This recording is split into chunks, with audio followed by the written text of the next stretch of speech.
romo koda riwruoge mag Jolos Mwandu papacho Kenya Association of Manufacturers. Owinjane kaka chenro makamae ma en kedo kod kech kod oro. Owinjane koro kaka chenro makama dhi nyime magawa moro bure Nairobi kae. Kama koro gidango ni ere kaka ginyalo time wach mago mag humanitarian. Sani oloso owinjane kaka owuoyo sani. This is also in line with our commitment of tapping into manufacturing to win the country off or reduce the minimum importation for consumption. This will reduce dependence on foreign markets, which are subject to manipulation and other erratic geopolitical situations, like the war in Ukraine, for the benefit of our people. To this end, we are devoted to supporting the incredible commitments made by the local manufacturers last week during the high-level meeting on Manufacturing Vision 2030, attended by His Excellency President William Ruto.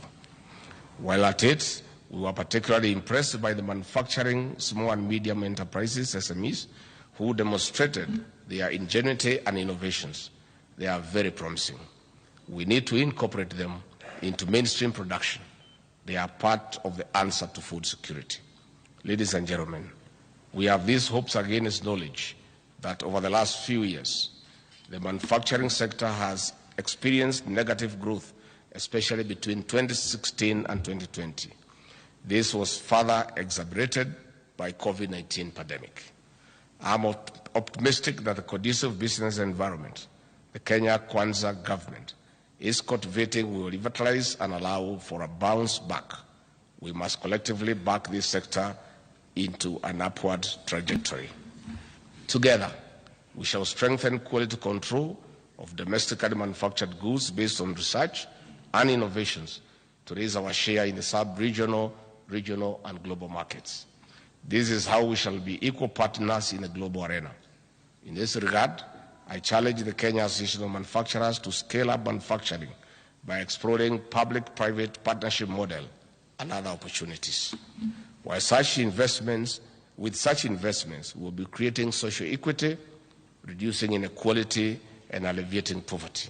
Finally, ladies and gentlemen, at a time when the cost of basic commodities has hit a historic high, we must urgently collaborate for a better tomorrow by investing more in sustainable, smart agriculture to defeat climate change for a stronger society.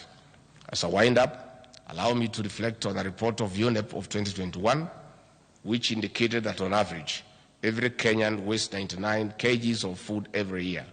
This is about 5.2 million metric tons a year. This is despite the ravaging famine as millions of our people starve. This report is a reminder to generosity and recycling of food. I would like to express our deepest gratitude to the Kenya Association of Manufacturers and her members for supporting the country at this time of need. Asanteni sana. Thank you very much.